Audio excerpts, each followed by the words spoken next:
Okay, book 2 of the Iliad by Homer.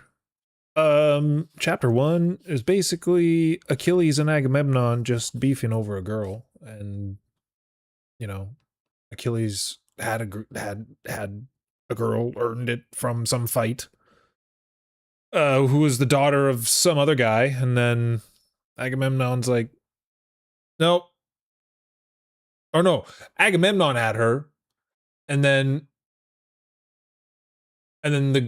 it was the daughter of some guy, and then the guy prayed to the gods. Gods cursed Agamemnon, and his boys were just not having a good time. So Agamemnon had to return uh said prize, and then he's like, well, I'm gonna steal yours, Achilles, and Achilles wasn't having any of that, and he has sour grapes about that. That's basically book 1. And now we're on to book 2, how a dream came with a message from Zeus, and how the Achaeans debated in their camp the names and numbers of the two hosts. Well, let's find out what all that's about then. All others, both gods and men, slept the whole night long, but Zeus could not sleep, for he was pondering how he could destroy crowds of men on the battlefield and cover Achilles with glory. It seemed to be the best plan to send a bad dream to King Agamemnon. So he called one, and spoke plainly and to the point. Away, bad dream. Go to the Achaean camp, enter the hut of King Agamemnon, and tell him exactly what I say. Bid him arm the Achaeans with all haste, for now he may take the city of Troy. The Olympians are no longer divided. Hera has now bent them all by her entreaties, and troubles hang over the Trojans. Away went the dream. Oh, okay, so the dream's a person, or at least an entity. Okay, that's cool. Quickly he... Okay, no, it's a he. The dream is a person. It's a he. Quickly, he flew out to the camp and made his way to King Agamemnon's hut, where he found the king deep in blissful sleep. The dream leaned over his head in the shape of Nestor Neleides, whom Agamemnon respected most of all the elders, and spoke in these words: You are asleep, O son of Atreus, and the lord of many horses. No mastermind ought to sleep the whole night long, when his cares are so many and nations are in his charge. Now hear me quickly. I am a messenger from Zeus, who far away cares for you and pities you. He bids you arm the Achaeans with all haste, for now you may take the city of Troy. The Olympians are no longer divided, since Hera has bent them all by her prayers, and troubles hang over the Trojans from Zeus. Be sure to keep this in your memory, and forget not when honey-hearted sleep shall leave you. Then the dream departed, and left him there, believing what was destined not to be done. For he thought he would take Priam's town on that day, foolish man, and he knew not what Zeus meant to do. For Zeus was yet to bring more sorrow and groaning upon Trojans and Danaans both, before the war should end. The king awoke with a divine voice echoing about him. He sat upright and slipped into his fine, soft tunic, and threw a wide cloak about him. Next he laced his boots and slung the silver-studded sword over his shoulders. Then he took up the scepter of his fathers, which had been handed down from generation to generation. And holding this, he made his way among the ships. By this time, dawn had come to high Olympus, proclaiming to Zeus and the gods that it was light. And the king commanded his heralds to use their good lungs and summon the people to meeting. They cried their summons, and the people came quickly. But first the king held a council of the elders beside the ship of Nestor. And when these were gathered, he proposed a clever plan. Listen, friends, he said. A dream from heaven appeared to me last night. He was exactly like Nestor in looks and voice. And he stood by my head and said, You are asleep, son of Atreus, the lord of many horses. No mastermind ought to sleep the whole night long, when he has so many cares and nations are in his charge. Now hear me quickly. I am a messenger from Zeus, who far away cares for you and pities you. He bids you arm the Achaeans with all haste, for now you may take the city of Troy. The Olympians are no longer divided, since Hera has bent them all by her entreaties, and troubles hang over the Trojans from Zeus. Be sure to keep this in your memory. Well, he sure did. He remembered the whole thing there. He just said that word for word. This said, he flew away, and I awoke.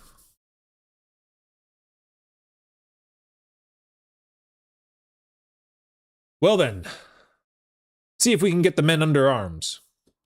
But first I will try their temper as usual. I will tell them to ship and go home. You must post yourselves here and there, and urge them not to go. Then King Nestor rose and said frankly, My friends, my lords and princes of our nation, if any other had told of this vision, we might think it false and take no notice. But now he has seen it who claims the highest place among us. Come then, and see if we can get the men under arms. He led the way out, and the princes followed obedient. Meanwhile, the people came crowding on. They were like a great swarm of buzzing bees which come on and on out of a cave and hover in clusters over the flowers of spring. Here they fly, and there they fly, no end to them. So the men swarmed out of their huts and ships over the deep sand and marched in throngs to the place of meeting. Among them God's messenger, Rumor, blazed abroad and quickened their steps. Wait, so Rumor is a person too? Among them God's messenger, Rumor, blazed abroad and quickened their steps. The place was all confusion. The earth groaned under them as they sat down, and there was a great din. 9 ushers tried to keep order with loud shouts, to stop their noise and make them listen to their princes. At last they were seated, and arranged in rows, and the uproar ceased. Then King Agamemnon rose, holding the scepter which Hephaestus had made and given to Zeus Cronion, who gave it to Hermes, king's messenger. And my lord Hermes gave it to Pelops, and Pelops to King Atreus. Then Atreus, dying, left it to Thyestes, and Thyestes left it to Agamemnon. All right, glad we got that sorted out. The sign of his rule over the whole of Argos, and many islands of the sea. On this scepter Agamemnon was leaning as he addressed the assembly. My friends, my Danaan heroes, servants of Ares, Zeus Cronides has wholly deluded me, cruel god. First he bowed his head and promised that I should sack the walled castle of Iliad and return safe. But as it seems now, his will was to ruin and deceive. He bids me return inglorious to Argos, after losing thousands of men. Such, I suppose, is the pleasure of Zeus high and mighty, who has overturned many towering cities, and yet will overturn, for his power is greatest of all. What a disgrace for coming generations to hear, how this great host of Achaeans fought so long for nothing, and failed like this, no end to be seen, and against fewer men too. For just consider, suppose we should make a truce, and both Achaeans and Trojans have a count. Pick out all the householders of the city, and sort ourselves in 10s, and each 10 choose 1 Trojan to pour our wine. Many 10s would be without a man to pour. So many more are we, I tell you, than the Trojans of the city. But they have allies from many other places, good soldiers who baffle me and keep me from taking the city as I want to do. 9 years gone, as you see, thanks to Zeus. Our ship's timbers are rotten, as you see, and rigging loose. Our wives and our children, I suppose, are sitting at home and waiting for us, and here is the work we came to do, undone like this. Well, I will tell you what we must do now. Let us go on board and sail home again, for Troy we shall never take. These words excited the great multitude who had not been present at the council. The assembly was stirred, like the long billows of the Icarian Sea, when a sudden squall from east or south has burst out of the clouds of heaven. Then, as a strong west wind stirs, a deep cornfield, rustling the ears and bending them low. so that all gathering was stirred. With loud clamor, they rushed towards their ships. The dust rose under their feet and hung over them in clouds. They shouted to one another to get hold of the ships and draw them down into the sea. They cleared out the running ways and knocked away the dog shores. Their noise went up to the heavens as the multitude pressed for home. And they would have gone, fate or no fate, if Hera had not observed it. She called Athena and said, "Bless us all, Atratone. Look there, you daughter of Zeus Almighty. Is this to be the end? Are they to go like this, sailing over the sea for home, and leave the boast to Priam and his people? Leave their own Argive Helen, after losing so many lives in this foreign land. To get her back? Whoa, what? That she's still questioning. Leave their own Argive Helen after losing so many lives in this foreign land? To get her back? Question mark? Now go to the camp, speak to each man in your kindly way, hold them back, and keep them from launching their ships." Athena lost no time. She shot down from the peaks of Olympus and found Odysseus standing not far from the ships. But he did not lend a hand to launch them, because his heart was full of regret and sorrow. Athena came up to him and said with her bright eyes glinting, "Odysseus Laertiades, can you do nothing now, my prince? Is this to be the end? Will they tumble aboard and go sailing home? Will they leave their boast to Priam and his people? Will they leave their own Argive Helen after so many men have died in a foreign land to get her back? Don't stand idle here. Go among your men. Speak to each fellow in your kindly way and keep them from launching the ships. Odysseus knew the voice of the goddess. He threw off his cloak and ran. His marshal, Eurybates, who had come with him from Ithaca, attended him. He found Agamemnon, and received from him the scepter of his fathers, which had been handed down from generation to generation, and holding this he passed along. Wherever he met a prince or a man of note, he stayed by his side and tried to check him with kindly words. How is this, my dear sir? I would not think of threats as if you were a coward, but do not sit down and make the others do the same. You do not know yet exactly what is in our king's mind. He is only trying them now. Soon he will come down on the fellows. Did we not all hear in council what he said? I should not be surprised if he flew in a temper and let them have it. A royal prince has a high temper. His honor is from Zeus, and Zeus all-wise cares for him. If he found a man of the people shouting and making a noise, he would bring down the scepter across his back and say, "What's this? Sit still and listen to your betters, you battle-shy skulker. Muscle or tongue, you count for nothing. We can't all be kings. Too many kings spoil a nation. One king's good enough for me. And why? He gets the right from God on high." So he went about, giving them all a lead. And the men were herded back from the ships and huts to their meeting place once more, with a murmuring noise like waves of the sea when the deep roars and the breakers thunder upon the shore. Now they sat orderly in long rows, but one man was blustering and railing still. This was Thersites, a man with an inexhaustible flood of words, always ready to talk with no manners and no sense, anything to annoy the princes, anything to raise a laugh. And he was the ugliest man ever seen before Iliad. He was bandy-legged and lame on one foot, a humpback with his two shoulders crushed together into his chest. On the top he had a sugar-loaf head with a few tufts of fluff. Achilles hated him heartily, and so did Odysseus, for he was always badgering them. But this time he chose Agamemnon to revile with his piercing outcry. All the men were horribly angry with him and thought him a disgrace. But he shouted aloud insults against Agamemnon. "Your Majesty, What's wrong now? What do you want now? Plenty of treasures in your quarters, plenty of women in your quarters, the best of them chosen by us to give you whenever we take a place. Or is it more gold you want, which some gentleman will bring you out of Ilios to ransom his son, when I caught him, or when some other fellow did and brought him in fast bound? Or do you want a young woman to love and keep for yourself?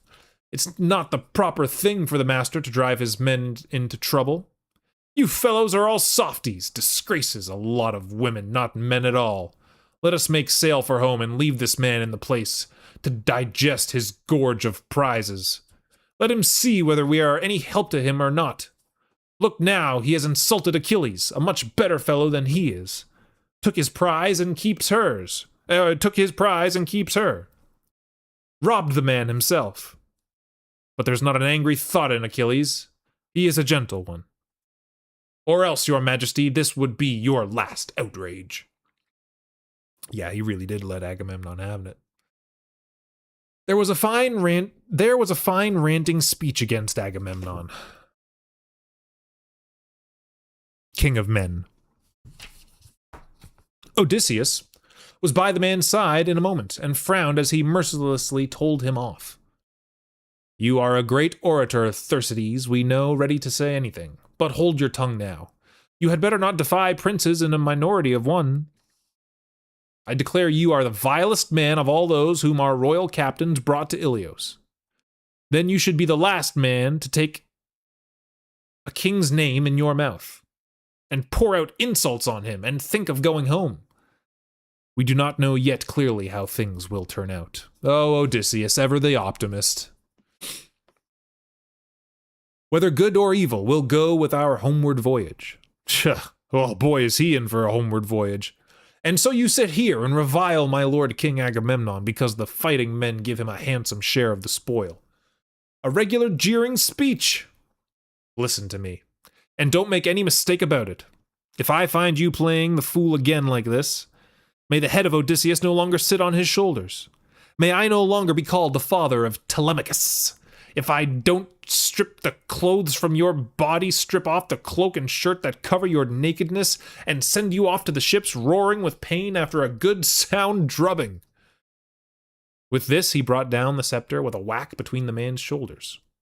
He shrank down, and great tears fell from his eyes, as a blood-red wheal showed up across his back.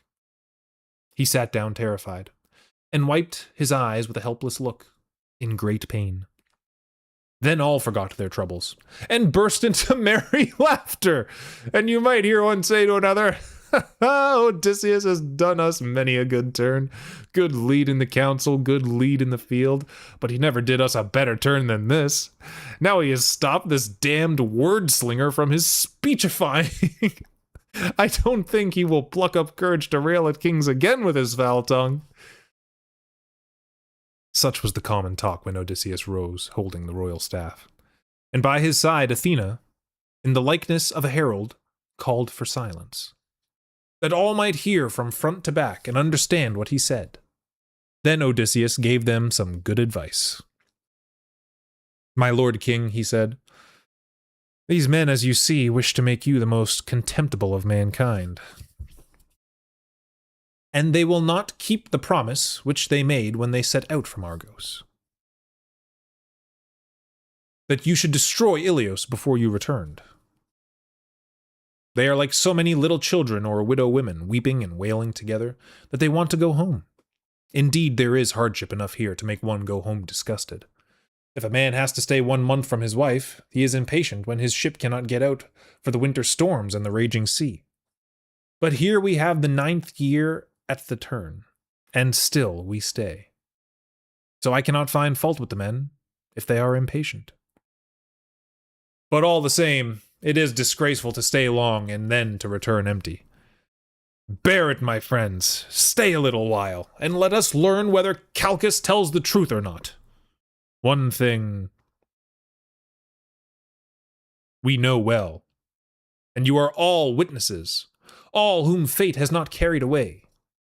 Only the other day, when the Achaean fleet was gathering in Aulis, bringing terror for Priam and his people, We were sitting round a spear near a holy altar, and did solemn sacrifice to the immortals, under a fine plane tree, with the clean water flowing from its roots. Then a great sign was seen, a serpent with dappled back, a frightful creature which the Olympian himself had sent into the light, shot from under the altar and leapt upon the tree. In that tree were a sparrow's chicks, quite young, huddled under the leaves of the topmost branch. There were 8 chicks. That made 9 with the mother.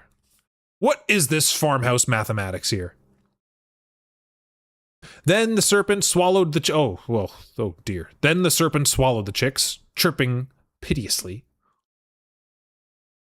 The mother fluttered about, wailing for her young ones. He quivered round and caught her by the wing, screaming.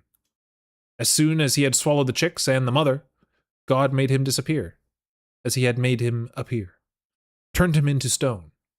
We all stood amazed at this miracle. When this strange portent had come into our sacrifice, Calchas at once told us the meaning. He said, "Why stand ye silent, men of Achaia? We have seen a great miracle of Zeus Allwise, late shown, late to be fulfilled, which will be told for ever and ever. As this serpent swallowed the sparrow and her chicks, 8 chicks, 9 with the mother, so for 9 years we shall make war. There. But in the 10th we shall take the great city." That is what he told us. And now all shall come to pass. Come now, men of Achaia, stay here, one and all in this place, until we take the strong fortress of Priam. The whole assembly cheered loudly at these words, and the echo of their cries resounded among the ships. They were well pleased with the speech of Odysseus, but Gerenian Nestor had something to say too. "Upon my word," he said, "you are like a lot of boys playing at debate. Much you care about real fighting. What will become of our compacts and our oaths? Into the fire with all the plans and schemes of men. Into the fire with our libations and our hand-claspings on which we put our trust. There is no use in fighting with words. We can do no good with words, however long we stay here. You, my lord king, as before, lead your men with unshakable will to the battlefield. And let these cowards dwindle away, the 1 or 2 with their independent parliaments. They will never do anything. What is their plan? Don't wait, but back to Argos. Don't wait for God Almighty to see whether his promise is a lie or not. For I tell you, the Lord did bow down his proud head. On that day when Argos set sail in those ships, laden with death and destruction for Troy, on that day lightning flashed on the right hand and showed omens of good. Then let no man think now of flight. Now before he has taken some Trojan's wife to bed, before he has avenged our struggles and groanings for Helen's sake. But if anyone is so horribly in love with fight, let him lay hands on his own ship, that he may perish and die before the rest of us. And you, my lord, it is yours to decide, but listen to good advice. My own advice is not to be thrown away. Sort out the men by tribes and clans, Agamemnon. Let clan support clan, and tribe supports tribe. If you make them do this, you will know at once which of your captains and which of your men is good or bad, for they will be fighting among their own people. You shall also know whether it is God's will that you fail to take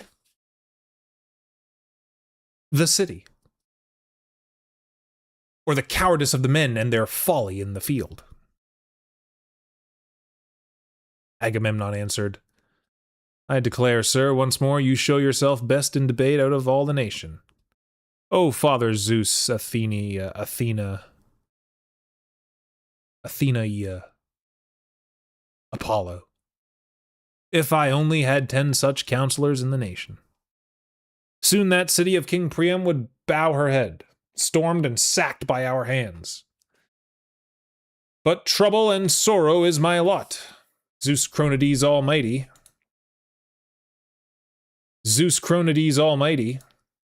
has thrown me into fruitless quarrels and bickerings.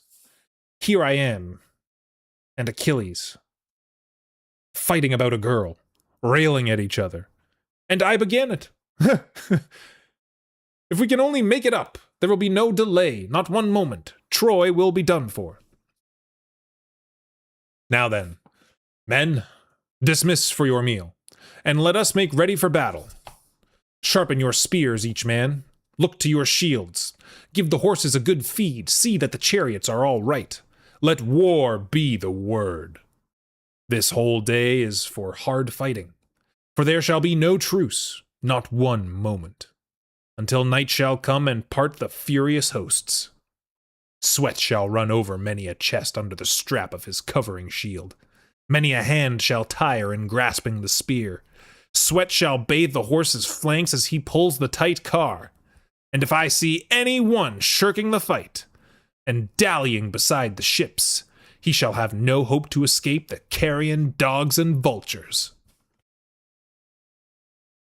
At this speech, a loud cheer arose from the multitude, like the roar of the waves against a headland on some rock-bound shore, when the south wind drives them against a cliff that has no peace from the waters in all the winds that blow. They rose and hurried scattering among the ships. They lit their smoking fires and made their meal. And they offered sacrifice to the ever-loving gods, each man to his own, praying to be spared death in the maul of war. My lord King Agamemnon sacrificed to awful Kronion a fat bull of 5 years. Then he summoned the elders and chief men, Nestor first and Lord Idomeneus, Aias the Great and Aias the Lesser, and Diomedes and sixth Odysseus, his counselor wise as Zeus himself. Menelaus, that stout champion, needed no summons, for he knew himself what his brother was about.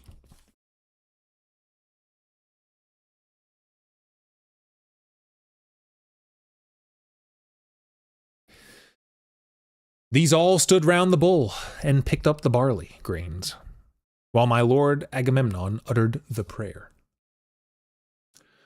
Zeus most glorious and most great, thundercloud throned in the heavens, let not the sun go down and the darkness come, until I cast down headlong the citadel of Priam in flames, and burn his gates with blazing fire, and tear to rags the shirt upon Hector's breast. May many of his men fall about him prone in the dust and bite the earth. But Kronion would not yet grant his prayer. He accepted the sacrifice, but gave him toil and trouble yet more. When they had finished the prayer and cast the barley grains, they first drew up the head and cut the throat and flayed, then carved out the thigh slices and wrapped them between 2 layers of fat, and laid raw meat upon them. These they burnt upon dry, leafless billets, and spitted the inner parts to roast over the fire. After the pieces were burnt and the inner parts were eaten, they carved up the rest and broiled the slices upon the spits until all was properly cooked. Then they drew off the portions and laid their repast. They had their meal, and there was plenty for all. When they had finished, Nestor began. May it please your majesty, we have been here long enough. Let us not delay any longer the work which God puts into our hands. Make haste, let the criers assemble the men, and then we will all soon get on the battlefield together. Agamemnon made no delay. He sent out the criers at once to sound the call for battle, and the army was soon assembled. He and his staff of princes were everywhere, arranging the men in their sections. With them went Athena, holding her goatskin tippet, precious, unfading, incorruptible, with 100 dangling tassels of solid gold, neatly braided, worth each 100 oxen. Through the host she passed, dazzling them with the vision, and filling each heart with courage to wage war implacable and unceasing. In a moment, war became sweeter to them than to sail back safely to their own native land. As a ravening fire blazes over a vast forest on the mountains, and its light is seen afar, So while they marched, the sheen from their forest of bronze went up dazzling into high heaven. As flocks of wild fowl on the wing, geese or cranes or long-necked swans, fly this way, and that our way over the Asian meadows and about the stream of Castrios, proud of the power of their wings, and they settle on and on, honking as they go until they fill the meadow with sound. So flocks of men poured out of their camp onwards over the Scamandrian plain. Onwards over the Scamandrian plain, and the ground thundered terribly under the tramp of horses and of men. There they stood on the flowery meadow of Scamandros in tens of thousands, as many as the leaves and flowers that bloom in the season of the year. Like swarms of quivering flies, which flit about, the herdsmen shipping in springtime, when the milk drowns the pails, so many were the Achaeans on that plain, facing the men of Troy and eager to tear them in pieces. And as goatkeepers easily sort out the solid flocks of goats when they are mixed together at pasture, so their leaders arrayed the men in this place and in that place, ready for battle. Among them was my lord Agamemnon, eyes and head like thundering Zeus, his girdle like Ares, his breast like Poseidon. As one amid the herd stands out from the rest, the great bull, high above the gathering cattle, so Zeus made the great king appear on that day, tall amid many, standing out from the other heroes. O ye muses who have your home in Olympus, you also are divine. You are present among us, and you know all things. But we hear only a rumor and know nothing at all. Tell me then, I pray. Wait, who is this talking right now?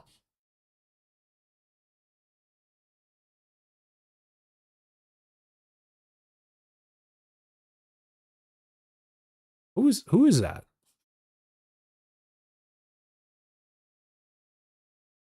It's just the narrator, I guess.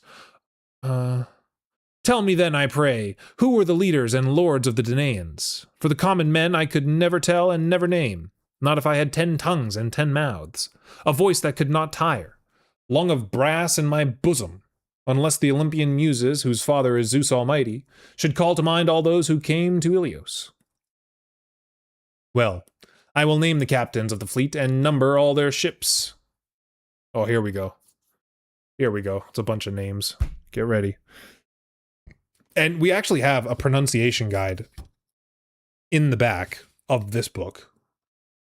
So we should probably refer to that on the reg, you know? But for now, we crack on. The Boeotians were led by Peneleus and Leitos. Arcesilos,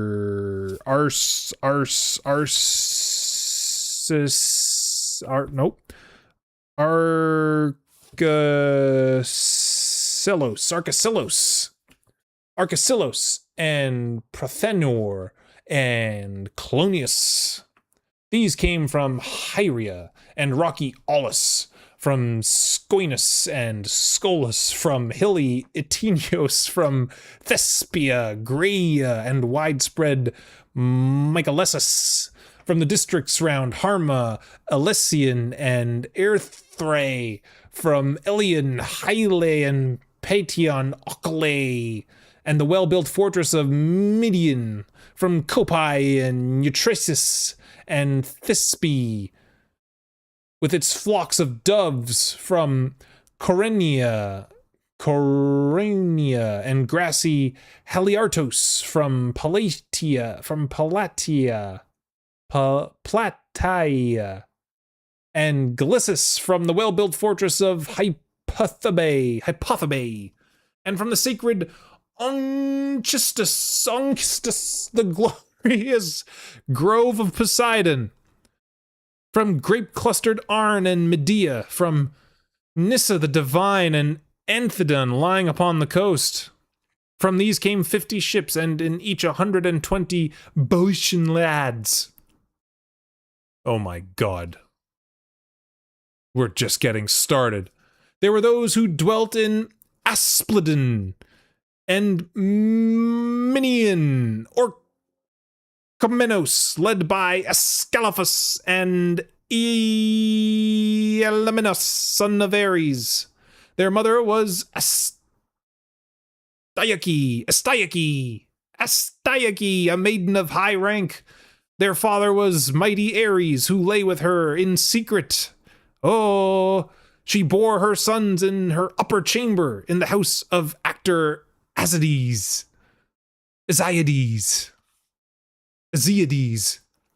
30 ships were their squadron. The Phocians were there, led by Schedius and Epistrophus, the sons of a proud man, Ephitus, Nabalides.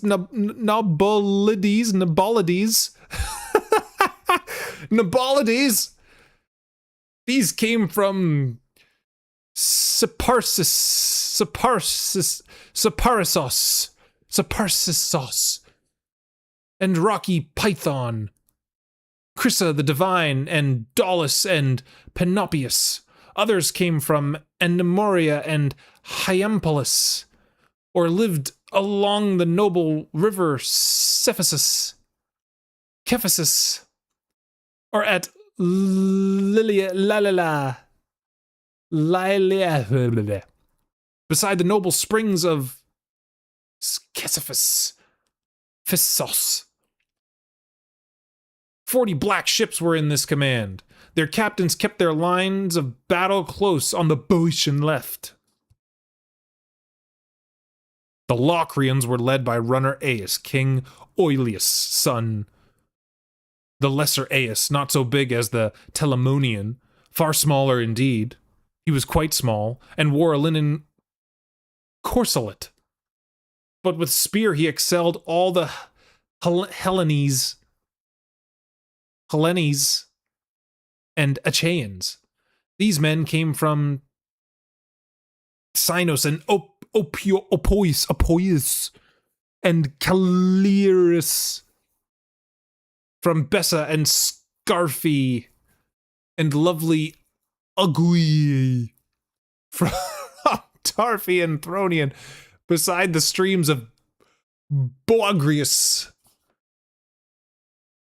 Their captain had 40 black ships of the Locrians, who are settled opposite sacred Iboa. There were the Abantes, breathing fury from Iboa, who held Chalcis and Atreia, and grape-clustered Hestia,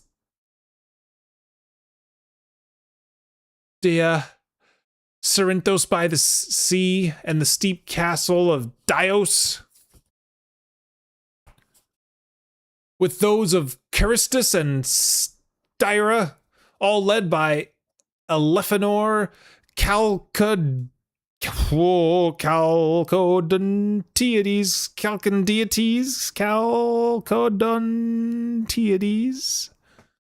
a true sprig of Ares, chief of the proud Abantes. His men followed him, quick men with hair grown long behind spearmen, ready and eager to push their ashen pikes and tear the tunics off their enemies' breasts. He had 40 black ships with him. There were the men of Athens. Oh, we know that one. That one's easy enough. That well-built citadel, the people of great heart Erechtheus. In ancient times, he was born out of Mother Earth, and Athena, the daughter of Zeus, nursed him and set him up in Athens, in her own rich temple. There, the Athenian lads seek his favor with bulls and goats as the years roll on. These Athenians were led by Menesthius, Peteus' son. No mortal man upon this earth was ever his equal in marshalling horses and spearmen. Nestor alone could challenge him, for he was the elder. He commanded 50 black ships. Aias from Salamis brought 12 ships, which he ranged beside the Athenian lines. There were the men from Argos and Tyrrhenes, with the massive walls from Hermione and Assini, which hold the deep gulf from Trojan and Dione and vine-clad Epidaurus, Achaean lads from Aegina and Massis. These were led by Diomedes, the stout champion, and Sthenelus, the son of famous Capaneus. Third with them was Eurylos, noble as a god, the son of Megistius Talionides, but Diomedes was their commander-in-chief. They had 80 black ships in their squadron. Oh my god. There were the men from Mycenae, that well-built citadel, from rich Corinth and comely Cleonae, from Orinae and Erythrea, the beautiful, and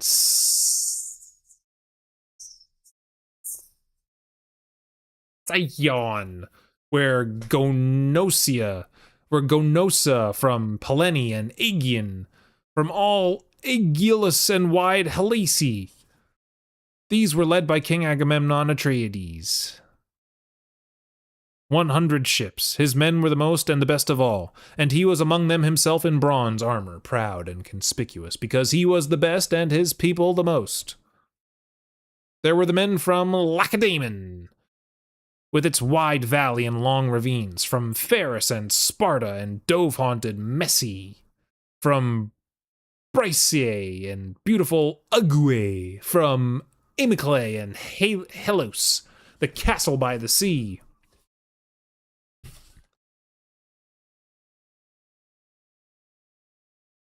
Oh my god. From Los and from Otilos. They were led by his brother, the stout champion Menelaus. 60 ships. They had their station apart. There he moved among them, confident in his own ardor, inspiring them for war.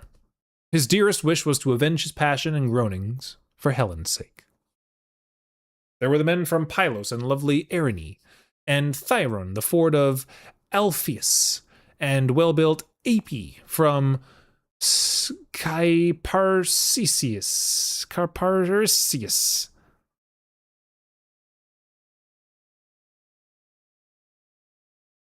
And Amphigny from Pteleus and Helos and Dorian, where the muses met Thracian Damaris, and made an end of his singing, on his way from the house of Eurytus at Euclea, for he avowed with boasts that he would beat the very daughters of Zeus Almighty if they would sing for him.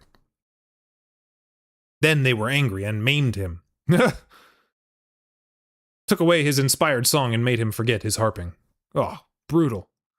These men were led by Gerenian Nestor, who loved horses so well. 90 ships followed him. There were the men from Arcadia and Selene's lofty hill, beside the tomb of Epitos, where men fight hand to hand, from Phenios and Orchomenos, with all those flocks of sheep from Rippi and Stratia and windy Nispe, from Tigia and lovely Mantinea, from Stymphilos and Parrhasia. These men were led by Prince Agapenor, Anchios' son.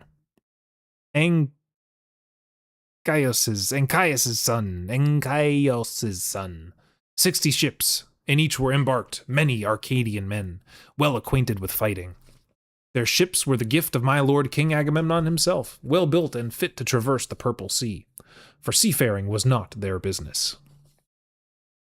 There were the men from Buprasian and sunny Elis, all that stretch enclosed by Hermina and Myrsinus on the coast, by the Olenian rock and Elysian. These had 4 captains, each with 10 swift ships, and each with 10 swift ships, and large crews of Epeans. 2 captains were Amphimachus, and Thalpius, both of Actor's line, sons of Satitos, and of Eurytus.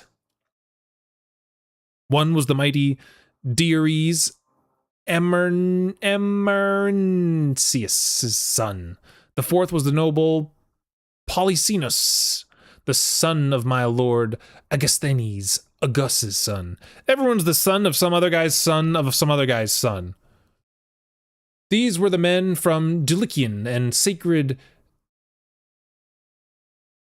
Echinae, 2 islands which lie opposite Elis across the sea.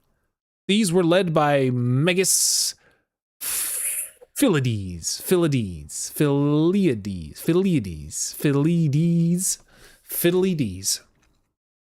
like a new god of war.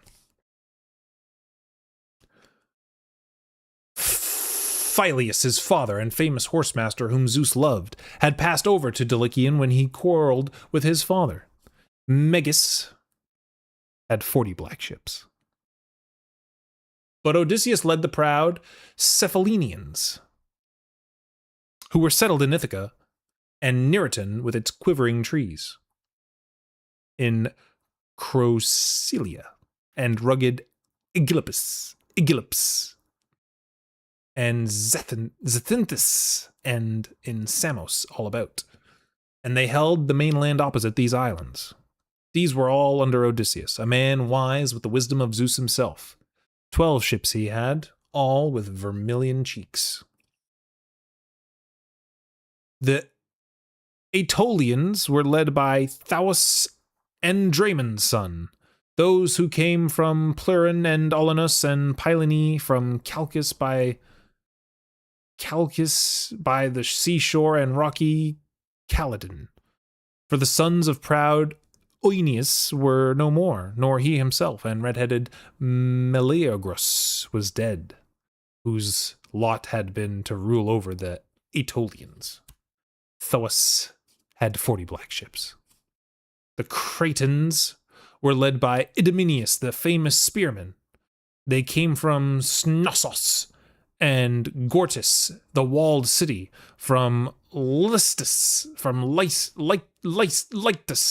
and Miletus, and chalk-white Lacustus, from Phaestos and Rhytion, flourishing cities both, and others from the 100 cities of Crete. These were led by Idomeneus the spearman and Meriones, one like death-dealing Enyalius in person. They had 80 ships under them. Tlepolemus, a great handsome man and a son of Heracles, brought out of Rhodes 9 ships of sturdy Rhodanians, who came from the 3 districts of Rhodes, Lindos, Ielius, and chalk-white Camera. Their leader was Tlepolemus, a famous spearman. His mother was Astoichia, whom Heracles brought out of Ephyra, from the river Selleis, after he had sacked many cities of lusty young fighting men. But as soon as Tlepolemus grew up, he killed his father's uncle, Lysimnius, the sprig of Ares, who was then growing old, half-brother of Alcmene, the mother of Heracles. At once he built ships and gathered a great company and took flight over the sea, for he had been threatened by the other son and the grandson of his puissant father. He suffered much on his travels, but came at last to Rhodes. There his people settled in 3 tribal divisions. They were dear to Zeus.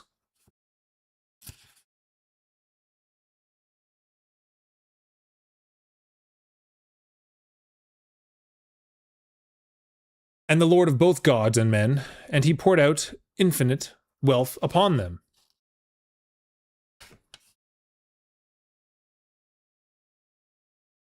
Nereus again from Cyme brought 3 ships, Nereus the son of radiant Aglaia, and gracious Cherepus, Nereus the handsomest man of all the host before Troy, next to the admirable Achilles, but he was feeble and few followed him. There were the men from Nisseros, and Krapathos, and Casos, from Kos, the city of Eurypylus, and the Calydnian islands. These again were led by Phaedippus and Antiphos, 2 sons of King Thessalos, whose father was Heracles. They had a squadron of 30 ships.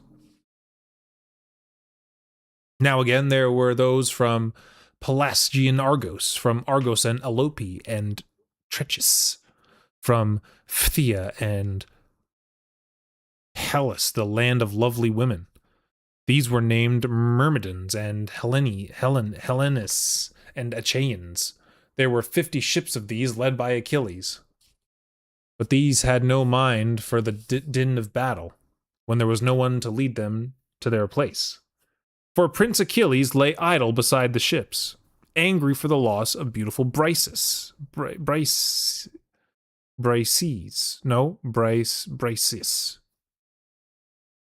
whom he had chosen out of Lyrnessus after a hard fight, when he had destroyed Lyrnessus and the walls of Thebe, and cut down Mynes and Epistrophus, the 2 warlike sons of King Eunice Silipiades.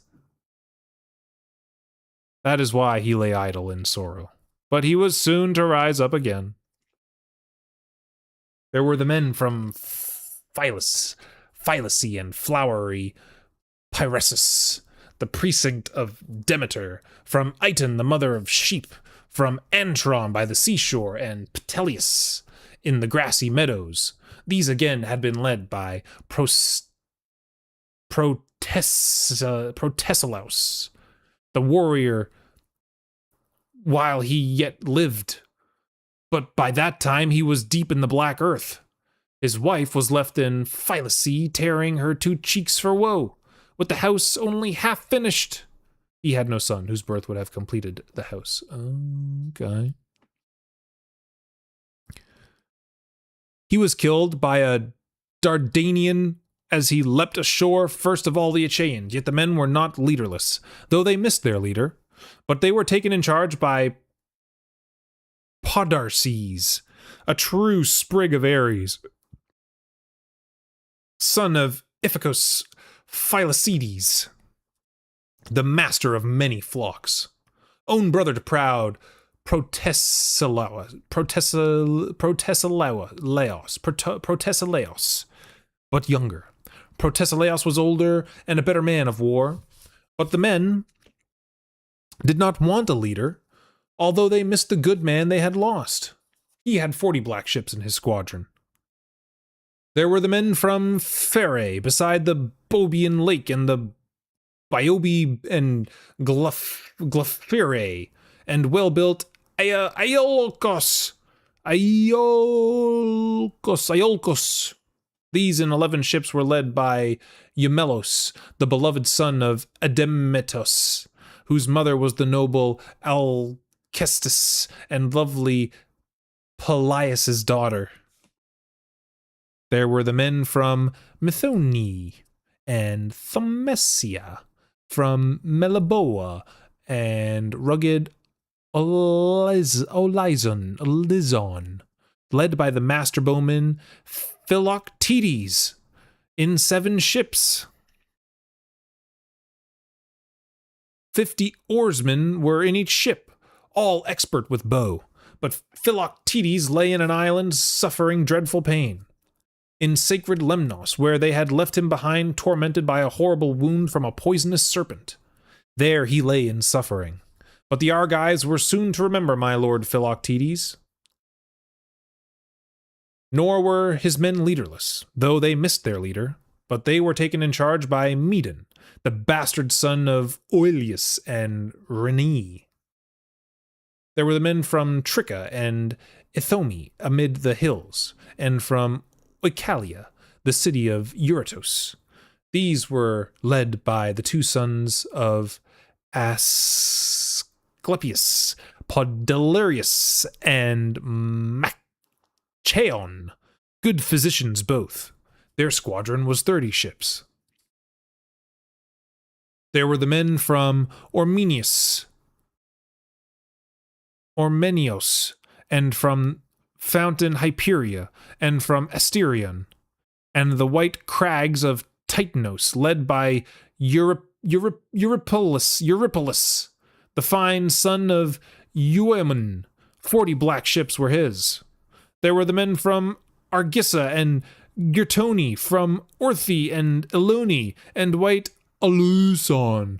There were led by Polypoetes, that trusty fighter, the son of Perithous, whose father was Zeus immortal. His mother, Hippodamia,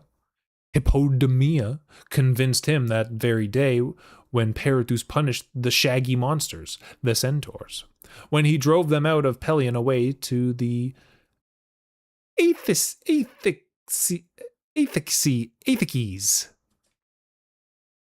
He was not alone. No, duh. With him was Leontius, the true sprig of Ares, the sprig of Ares, the son of proud Coronos, Chionides. And they had 40 black ships. Gunnius from Sipos had 40 black ships. He led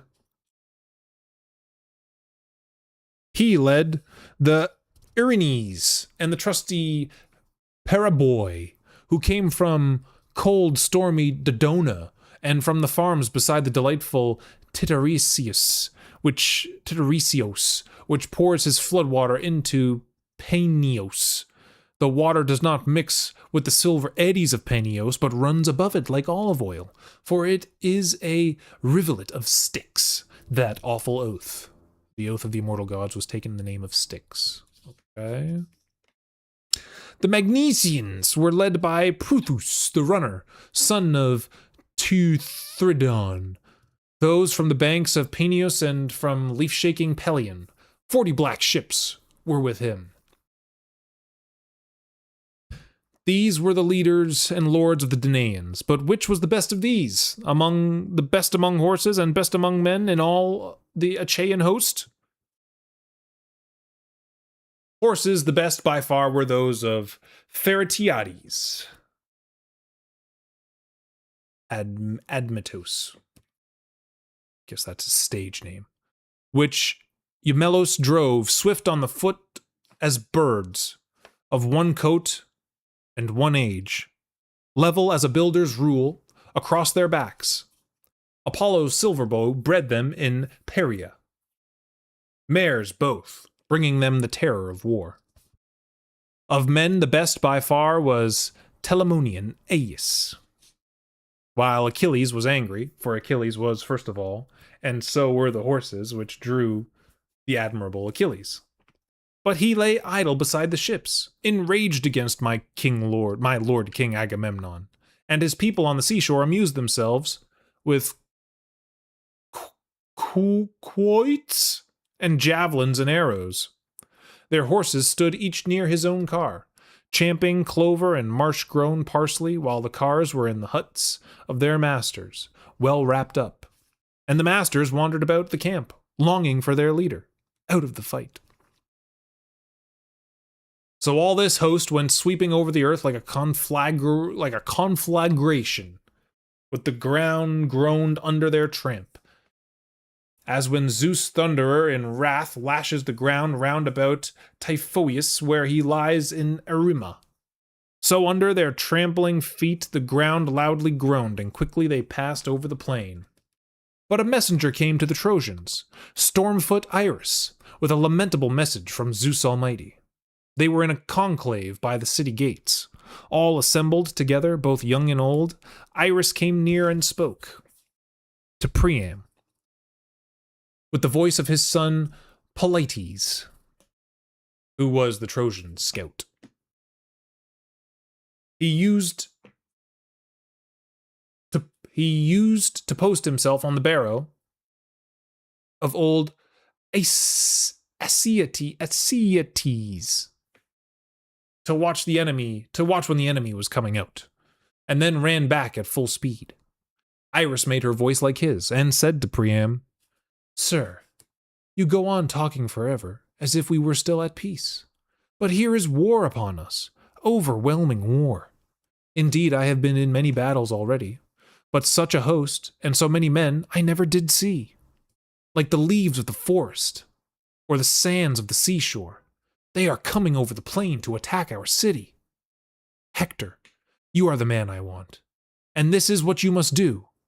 We have many allies about the walls, from all parts of the country, and each has his own language. Let each man take charge of his countrymen, and tell them where to go." Hector at once dismissed the assembly, and they hurried to arms. All the gates were opened. The men poured out, horse and foot. There was a great uproar. Now there is a steep hillock away in the plain, with a clear space all round, which men call Batia, but the immortals call it Dancing Myrene's Barrow. There the Trojans and allies mustered their ranks. Hector Priamedes commanded the Trojans. He had under his own hand much the larger division of armed spearmen, and the best men. The Dardanians were led by Aeneas, son of Anchises. His mother was divine Aphrodite, who lay with Anchises on the foothills of Mount Ida, goddess with mortal man. With Aeneas were the two sons of Antenor, Archilochus and Acamas, complete warriors both. Those who came from Zelia under the lowest foot of Ida and drank the water of the Asopos, wealthy men and Trojans, were led by Lycaon's son Pandaros, who received his bow from Apollo himself. Those who came from Adrestia and the land of Apasos, from Pitya and the steep hill of Pteria, were led by Adrestus and Amphios in his linen corselet, two sons of Percosian Merops. He understood divination beyond all others, and he forbade his sons to go to the war, but they disobeyed him, since the fate of Black Death drove them on.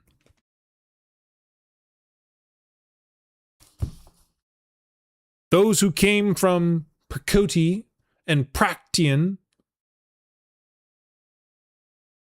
from Sestos and Abydos and sunny Arisbe, were led by Asius, Hyrtacus' son.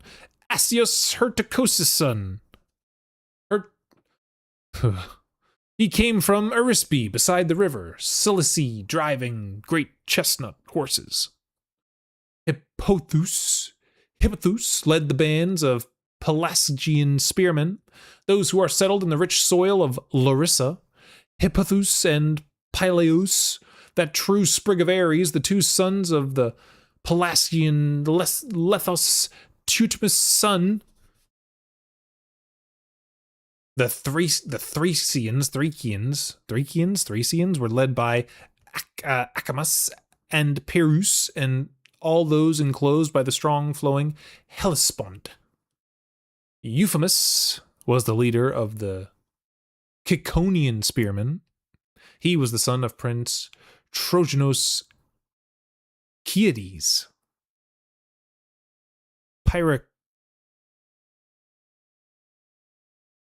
Pyrrhachenes led the Poenians with curving bows. He brought them a long way out of Amadon, from the broad river Axios, from Axios, the finest water that runs over the earth. The Paphlagonians were led by hairy Pylomenes from the Enitai, where the wild she-mules are found. The wild ass, or onager.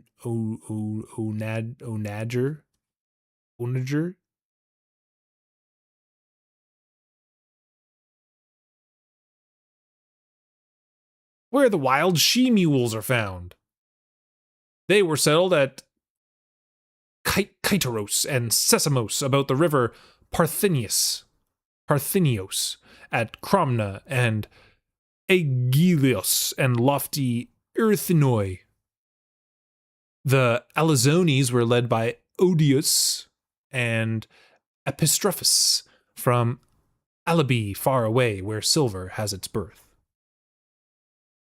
The Mysians were led by Chromis and Euonymus, the diviner of birds, but his birds did not save him from black death, for he was brought low by the hand of Achilles at the river, when Achilles despoiled other Trojans too. Phorcys led the Phrygians, and noble Asanios from distant Asania. They were eager to join in the fray. The Meonians were led by Mestles and Antiphos, two sons of Telamenes, born beside the Gagaean lake. They brought the Meonians from their birthplace under Tmolos. Nasties again led the Carians, men of barbarous speech who came from Miletos and the leafy mountain of Phthira, from the streams of Maendros and the high peaks of Mycale. Amphimachus and Nastes were their leaders. Nastes and Amphimachus, the fine sons of Nomion. One came to the war all over gold, like a girl. Poor fool, it did not save him from cruel death. But he was brought low by the hands of Achilles at the river, and prudent Achilles carried off the gold. Sarpedon and the admirable Glaucus led the Lycians, out of far-off Lycia, from the eddying Xanthos. Holy moly! Basically, everyone from everywhere is there, and they're all the sons and daughters of the you-know-who-knows-what's-its, and they're just all coming together. It's going to be one hell of a crew battle. I can't wait for Book 3, Chapter 3. Check it out next time when we're back. Oh my goodness. All those names? Like, come on. Oh my goodness. Well, that's why they had the pronunciation guide in the back, so that's why we gotta refer to that. But then, like, yeah. Anyways, tune in next time for Book 3, how Menelaus and Alexandros fought a duel together, and what came of it. Probably Urshramordius from Clypene, and they were the sons of the great warriors Dermatitis, and they all showed up. Like, yeah, so we'll see you next time.